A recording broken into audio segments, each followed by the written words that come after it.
U asta o'rnidan turdi, yonimga kelib, orqamdan tushib ketgan sochlarimni sekin siladi. Shu on yuragim hapriqib ketdi, butun tanamdan to'lqin yugurdi.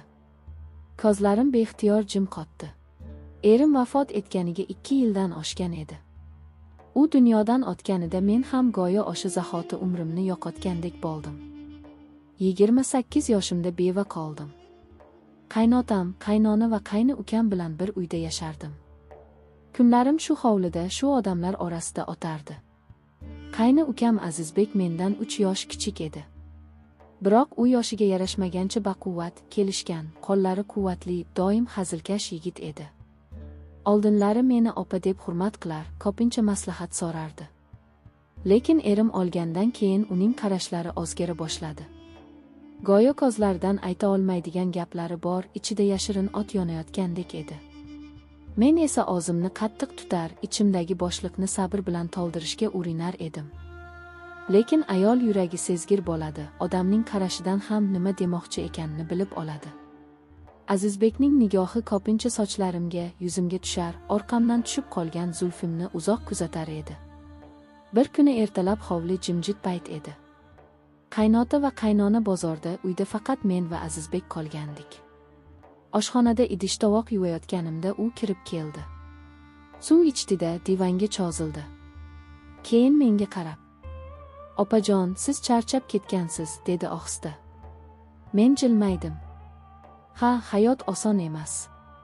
U asta o'rnidan turdi, yonimga kelib, orqamdan tushib ketgan sochlarimni sekin siladi. Shu on yuragim hapriqib ketdi, butun tanamdan to'lqin yugurdi. Ko'zlarim beixtiyor jim qotdi. Azizbek qo'lini tez tortib oldi, xuddi xato qilgandek yuzini chetga burdi. "Kechiring", dedi u past ovozda. "Men sizga bunday qarashim kerak emas edi." Men esa unga qarab jim qoldim. Yuragimda esa allaqachon nimadir o'zgarib bo'lgandi. Birinchi marta qayni ukam bilan oramizda yashirin his paydo bo'lganini tan olgandek bo'ldim. Kunlar o'tdi. Har kuni u men bilan ko'proq suhbatlashar, kichik ishlarda yordam berar, men esa o'zimni bilmagan odamday tutardim. Kechalari uy jim bo'lganda uning qadamlari eshitiladigandek tuyulardi. Bir oqshom yomg'ir yog'ib, hovli ichida sovuq tushdi.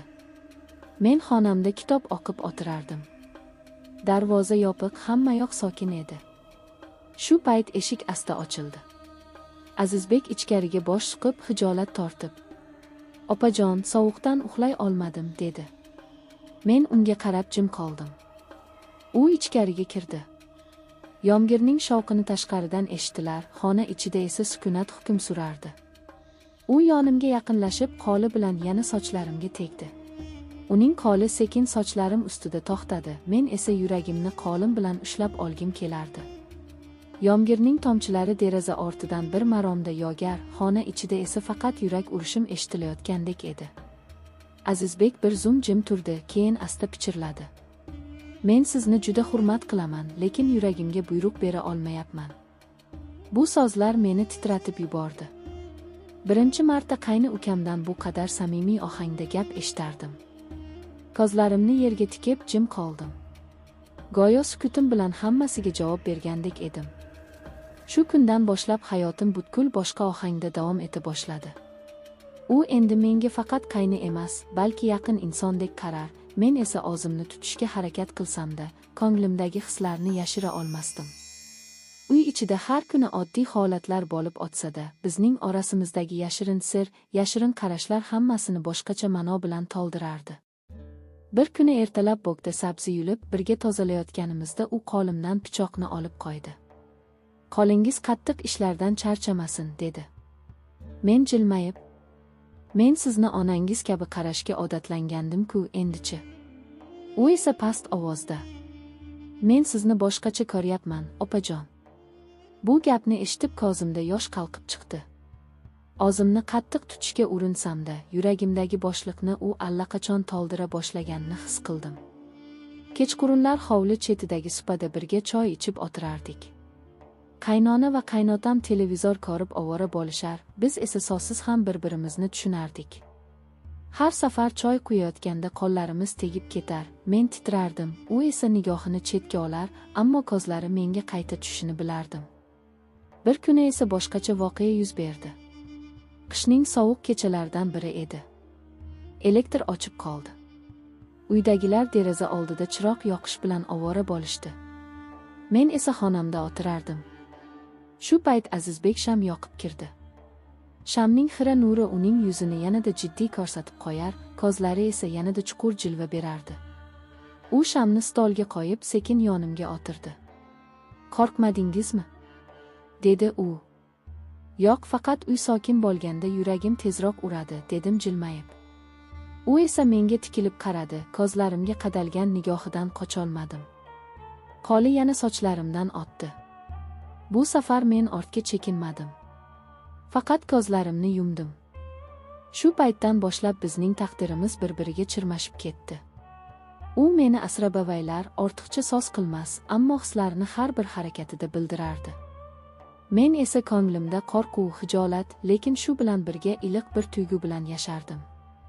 Har kuni uning qadamlarini kutardim. Odamlar ko'zdan yashirish oson emas edi. Lekin biz hech kim sezmaydigan darajada ehtiyotkor edik. Qaynona ba'zan "Siz ikkovingiz hamisha birga bo'lib qolasizlar", deb kulib qo'yardi. Bu gap menga ham, unga ham galati tuyulardi. Lekin ichimizda sir yashiringanini hech kim bilmasdi. Kunlar, oylar o'taverdi. Men baribir o'zimni qattiq tutardim. Chunki qayni uka bilan munosabat ochiq ko'rinib qolsa, butun oila buzilib ketishini bilardim. U ham meni tushunar, lekin sevgisini yashira olmasdi. Har safar yonimdan o'tganida sekin pichirlardi. "Bir kun sizsiz yashay olmay qolsam, nima bo'ladi?" Men esa ko'zlarimni yumib, "Sabr qil, hammasi o'z yo'lini topadi", derdim. Oradan kunlar o'tdi. Qish asta-sekin ketib, bahor nafasi esdi. Hovlimizda go'za ko'chatlari ekildi, bog'da gullar ochila boshladi. Men har kuni hovliga chiqib gullarga suv quyardim. Azizbek esa daladan charchab kelsa ham yonimda turib menga qarashardi.